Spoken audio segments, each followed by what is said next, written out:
प्यारे बच्चों, पिछले वीडियो में हमने संक्षिप्त परिचय समझा था दो चर वाले रैखिक समीकरणों का, यानी कि pair of linear equation in two variable. हमने देखा था कि ये ऐसे समीकरण हैं जिनमें अधिकतम घात एक ही होती है और कम से कम दो चर होते हैं। आज हम इन समीकरणों को हल करने की विधियों के विषय में थोड़ा सा संक्षिप्त परिचय ले लेंगे।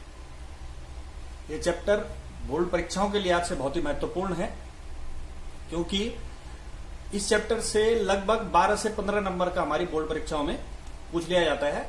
इसलिए आप इस चार्ट को बड़े ध्यान से देखेंगे, समझेंगे कि किस तरीके से इन दो चर वाले रैखिक समीकरणों को हल किया जाता है।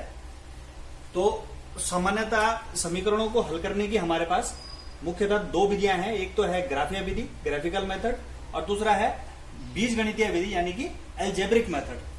तो ग्राफीय विधि से मैं एक्सरसाइज 3.1 आपको करके बता चुका हूं कि किस तरीके से हम ग्राफीय विधि से इन समीकरणों को हल कर सकते हैं। आपको मैंने वहां ये बताया था कि ये जो लीनियर इक्वेशन है ये कार्तीय तल पर यानी कि कार्टेशियन प्लेन पे एक रेखा को प्रदर्शित करती हैं, और चूंकि हमारे पास ये जोड़े में होती हैं, समीकरणें जोड़े में होती हैं, तो कई बार ये एक दूसरे को काटती हैं। कभी कैसी भी स्थिति में ये समीकरणें, ये रेखाएं हो सकती हैं।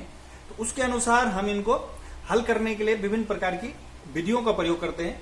तो ग्राफीय विधि में हम देखते हैं कि किस तरीके से ये रेखाएं कार्तीय तल पर रिप्रेजेंट हो रही हैं, किस तरीके से प्रदर्शित हो रही हैं, और उसी के हिसाब से हम उसके हल देखने की वहां पर कोशिश करते हैं।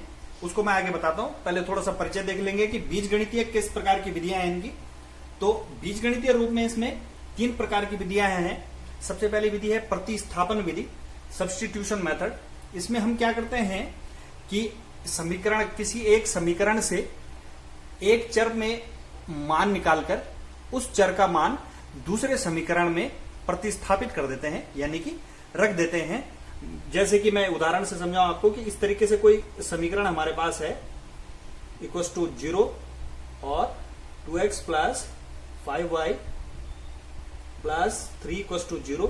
तो हम क्या करते हैं कि इसमें से किसी एक चर के, जैसे कि ये x के इक्वल हम क्या कर देते हैं, ये पूरी दूसरी तरफ ले जा लेते हैं। ये हो जाता है माइनस का 2y माइनस का 1, और इस x की वैल्यू, इस समीकरण, ये फर्स्ट हो गया, ये सेकंड हो गया, और इस x की वैल्यू इस समीकरण में हम पुट कर देते हैं, और ये पूरा का पूरा समीकरण y में बन जाता है, जिससे y का हमें मान प्राप्त हो जाता है। इस तरीके से जब y का मान प्राप्त हो जाता है, फिर y का मान किसी भी एक समीकरण में रख के हम x का भी मान प्राप्त कर लेते हैं।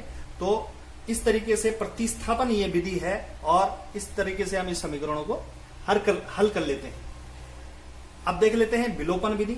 विलोपन विधि में क्या होता है कि हम क्या करते हैं, दोनों ही समीकरणों में इस तरीके से चेंज करते हैं कि एक चर हमारा अपने आप कैंसिल हो जाए, कट जाए। जैसे कि ये दो समीकरणें हमें दिख रही हैं, तो हम इनको एक चर यानी कि x, जैसे x को हमें हटाना हो तो क्या करना पड़ेगा हमें, हम इस समीकरण 1 में 2 की गुणा दोनों पक्षों में कर लेंगे इसकी, तो ये हो जाएगा 2x, ये भी 2x, और अगर घटाएंगे तो ये 2x से 2x कैंसिल हो जाएगा। तो इस विधि को बोलते हैं विलोपन विधि यानी कि एलिमिनेशन मेथड। इसमें क्या होता है, एक चर को हम हटा देते हैं और दूसरे चर में मान रखते हैं, जिससे दूसरे चर का हमारा मान आ जाता है। फिर जो मान आता है उसको किसी एक समीकरण में रख के हम उसका आंसर निकाल लेते हैं। इसी तरीके से बीजगणित में एक तीसरी विधि है जिसे कहते हैं वज्रगुणन विधि। ये क्रॉस मल्टीप्लिकेशन मेथड। इसमें हम क्या करते हैं, इस तरीके से दोनों चरों को एक अचर संख्या के इक्वल में रख के क्या करते हैं, जो भी हमारी इक्वेशन है उनके गुणांकों को क्रॉस मल्टीप्लिकेशन करते हैं और x और y के मान ज्ञात करते हैं। तो जैसे जैसे ये आते रहेंगे उसके हिसाब से मैं आपको इनको समझाता रहूंगा। अब थोड़ा सा देख लेते हैं कि ये जो समीकरणें हमारे पास होती हैं, लीनियर इक्वेशंस हमारे पास होती हैं, ये किस तरीके से हमारे पास रिजल्ट देती हैं, किस तरीके से हम इनका हल निकाल सकते हैं और उनका मतलब क्या होता है। सामान्यतः जो हमारे पास समीकरणें होती हैं वो आदर्श रूप में इस रूप की होती है, a1x plus b1y plus c1 equal to 0, a2x plus b2y plus c2 equal to 0। मैं आपके लिए एक टेबल बना के यहाँ पे लाया हूं, इससे आप एग्जैक्ट इसका जो है ग्राफिकल रिप्रेजेंटेशन और बीजगणितीय यानी कि एल्जेब्रिक रिप्रेजेंटेशन इसका समझ सकते हैं। सबसे पहले देख लेते हैं कि अगर दो समीकरण हमारे पास आदर्श रूप में आइडियल फॉर्म में इस तरीके से हों, a1x plus b1y plus c1 equals to 0, a2x plus b2y plus c2 equals to 0, तो इनको हल करने से पहले सबसे पहले हमें क्या करनी है, इनके गुणांकों की तुलना। जैसे कि इसके गुणांक दिख रहे हैं कि x का समीकरण 1 में क्या गुणांक है, a1 है, और समीकरण 2 में क्या गुणांक है, a2 है। तो इनकी तुलना करके हम देखेंगे a1 अपॉन a2 की तुलना करके देखेंगे सबसे पहले b1 अपॉन b2 की। अगर ये गुणांक आपस में बराबर नहीं आ रहे, आपस में बराबर नहीं आ रहे हैं, a1 upon a2 does not equal to हो रहा है b1 अपॉन b2 के, जैसे कि मैं बता चुका हूं कि ये रेखाएं प्रदर्शित कर रहे हैं और इनके गुणांक पहले ही दो गुणांक हमने चेक करे, ये आपस में बराबर नहीं आ रहे हैं, तो ये रेखाएं इंटरसेक्टिंग लाइंस यानी कि प्रतिच्छेदी रेखाएं प्रदर्शित करती हैं कि माना कि ये फर्स्ट लाइन है हमारी a1x plus b1y plus c1 और इस तरीके से कोई दूसरी लाइन है हमारी a2x plus b2y plus c2 और ये यहां पर क्या कर रही हैं, प्रतिच्छेद कर रही हैं और इसी बिंदु के निर्देशांक, इसी बिंदु के जो कोऑर्डिनेट होंगे वही हमारे इन दोनों समीकरणों के लिए हल होंगे, यानी कि x और y के मान हो जाएंगे। इस तरीके से हम इसको समझते हैं और इसी कंडीशन में जब हमारे पास ये आएगा a1 upon a2 does not equal to आएगा b1 अपॉन b2, तभी हमारा अद्वितीय हल होगा, यानी कि एक हल हमें प्राप्त होगा।